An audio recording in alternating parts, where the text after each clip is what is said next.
Hello class. इसके बाद हम पढ़ने वाले हैं चट्टानों का जो है अपक्षय। तो चट्टानों का अपक्षय क्या होता है इस चीज़ को हम समझेंगे। सबसे पहली चीज़, हमने ये 11th क्लास का जो क्रॉप प्रोडक्शन चैप्टर से सॉइल चैप्टर था उससे संबंधित पढ़ रहे थे। अगला है हमारा चट्टानों का अपक्षय। चट्टानों का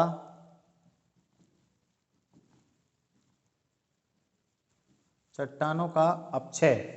चट्टानों का अपक्षय क्या है? Weathering of rocks. Weathering of rocks.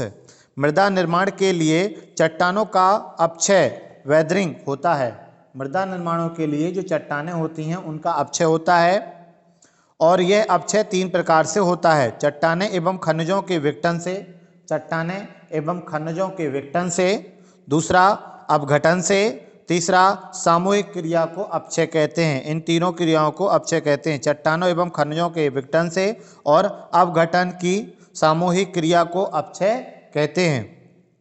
मृदा निर्माण में अपक्षय निम्नलिखित शक्तियों द्वारा कार्यरत होता है। सबसे पहला होता है भौतिक शक्तियां। भौतिक शक्तियां। नंबर 2 होता है रासायनिक शक्तियां।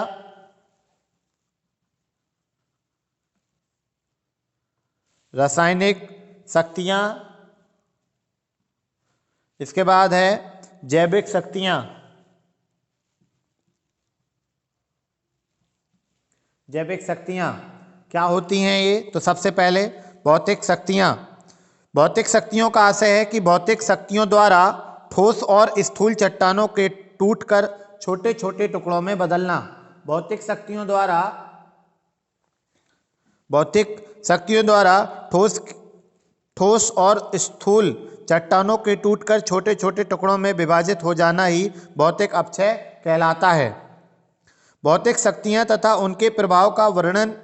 भाई भौतिक शक्तियां कैसे होती हैं? तो सबसे पहले तापमान के द्वारा। जब तापमान बढ़ता या घटता है तो चट्टानें अपने मन से टूटती हैं। दूसरा जल द्वारा। जब बरसात होती है तो भी चट्टानें टूटती हैं। तो सबसे पहला है भौतिक शक्तियां पढ़ेंगे। भौतिक शक्तियों में सबसे पहला है तापमान। तापमान के द्वारा। दूसरा है जल द्वारा। तीसरा है वायु द्वारा। चौथा है भूमि में हलचल के द्वारा।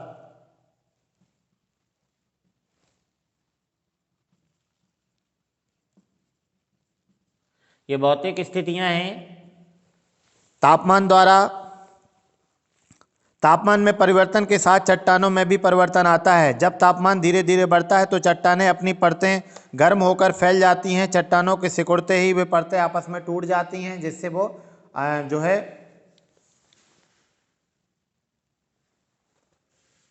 टूट जाती हैं और आपस में दिख रहा होगा। इसके बाद जल द्वारा। वर्षा ऋतु में जब पानी तेज धार चट्टानों पर पड़ती हैं तो चट्टानें कुछ अंश टूटकर उनसे अलग होकर पानी के साथ बहकर दूसरी जगह चले जाते हैं, जो मृदा अपक्षय का कार्य करता है। एक जो है बर्फ एक तरीके से भूभाग में जमा होती है, उससे ग्लेशियर भी कहते हैं। चट्टानों की दरारों में रुका हुआ जल सर्दी के दिनों में ठंडक के कारण बर्फ के रूप में जमा हो जाता है। इसका आयतन लगभग 9% बढ़ जाता है। आयतन के बढ़ जाने से दबाव के कारण चट्टान का अपक्षय होने लगता है। चट्टानों के बीच में पहले पानी होता है। जब बर्फ बनता है तो उसका आयतन बढ़ जाता है। आयतन के बढ़ने से चट्टानें आपस में टूट जाती हैं। वायु द्वारा। जब हवा का तेज बहाव होता है तो वह अपने साथ धूल कण आदि चट्टानों से टकराते हैं और टकराकर उनकी ऊपरी सतह से प्रभावित होते हैं और यहाँ से वहाँ उसको कर देते हैं। इसे अपक्षय कहते हैं। भूमि में हलचल के द्वारा। ज्वालामुखी के फटने से अंदर का मलबा बाहर निकलकर एकत्रित होकर भूमि निर्माण को बढ़ावा देता है। ठीक इसी प्रकार भूकंप के आने पर चट्टानें एक दूसरे से टकराती हैं, जिससे मृदा निर्माण में सहयोग मिलता है। ये भौतिक अपक्षय था। दूसरा था रासायनिक अपक्षय। तो अब हम रासायनिक अपक्षय पढ़ते हैं।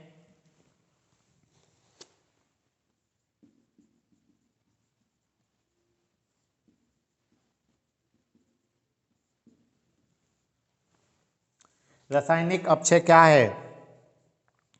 रासायनिक अपक्षय, कुछ शुष्क क्षेत्रों में रासायनिक अपक्षय बहुत ही मंद गति से होता है, जबकि उष्ण कटिबंध क्षेत्रों में यह गति बहुत अधिक होती है, क्योंकि रासायनिक अपक्षय के लिए जल की अनुपस्थिति अनिवार्य है।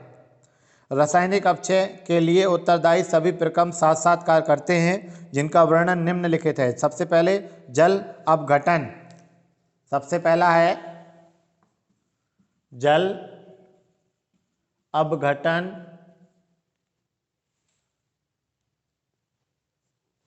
जल अपघटन में जल अपघटन एक दोहरा अपघटन प्रक्रम है जो अनेक खनिजों के रासायनिक संगठनों को बदलकर उन्हें कमजोर बना देता है।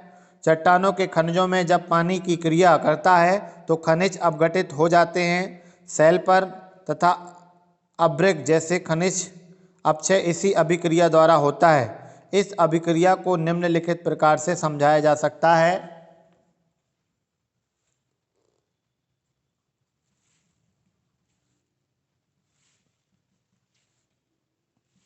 H2O जल के साथ क्रिया करती हैं तो हाइड्रोजेनिक एल्यूमिनियम सिलिकेट अलग हो जाएगा, HAISI3O8 ये अलग हो जाएगा, प्लस पोटेशियम हाइड्रोक्साइड अलग हो जाएगा, KOH ये अलग हो जाएगा।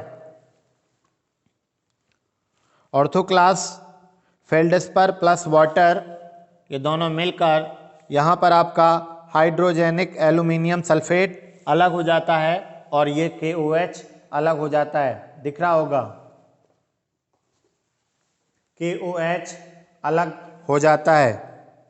इसके बाद दूसरा है जल योजन, दूसरा है आपका जल योजन। जल योजन हाइड्रेशन, जब खनिज के अणु जल के अणु के साथ रासायनिक अभिक्रिया होती है तो जल योजन कहलाता है। चट्टानों में पाए जाने वाले मृदा निर्माणक खनिजों के जल योजन खनिजों के जल बिल्कुल नहीं होता है, अतः इन चट्टानों को वातावरण में नमी मिलते ही जल योजन होने लगता है, जिसमें हेमोटाइट से लाइमोटाइट का बनना यह अभिक्रिया इसका उदाहरण है। Fe2O3 हेमेटाइट प्लस हाइड्रोजन दोनों मिलकर 2FeO और कोष्टक में OH लिमिनोटेट बनता है। फिर है कार्बोनीकरण, तीसरा पॉइंट है कार्बोनीकरण। इसको रफ कर देते हैं।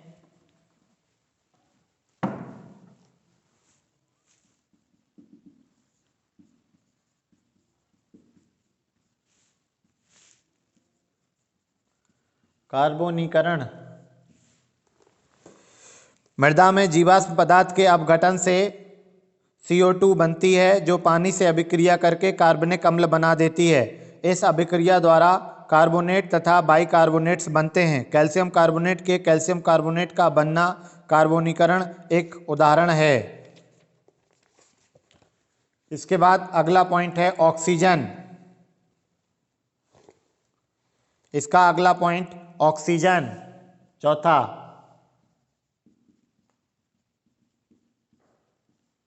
ऑक्सीजन का क्या अभिप्राय है? ऑक्सीजन का तात्पर्य विभिन्न खनिजों के साथ ऑक्सीजन के संयोग से होता है। आयरन, मैग्नीज तथा सल्फाइड युक्त खनिजों के साथ ऑक्सीजन की अभिक्रिया सफलतापूर्वक होती है। ऑक्सीजन का लोहे आयरन के साथ संयोग होने से आयरन कमजोर पड़ जाता है। अवकरण, इसके बाद है अवकरण। अवकरण क्या है? इस अभिक्रिया में खनिजों से ऑक्सीजन को बाहर निकाल देते हैं। फेरिक ऑक्साइड से फेरस ऑक्साइड बनना चट्टानों को कमजोर कर देता है। इसके बाद विलयन क्या है? पानी एक अच्छा विलायक है जिसमें कार्बन डाइऑक्साइड, कार्बनिक और कार्बनिक अम्ल लवणों की एक विलायक शक्ति भी बढ़ जाती है। नाइट्रोजन, कैल्शियम, पोटास, मैग्नीशियम आदि आयन पानी में घुलकर मूल खनिजों को पृथक हो जाते हैं। विलयन द्वारा अपचय यद्यपि बहुत कम होती है, परंतु अपचयित पदार्थों को मूल स्थान से हटाने का विलयन का एक बहुत बड़ा योगदान होता है। ये रासायनिक विधियां हैं जिनके द्वारा मृदा का अपक्षयन होता है।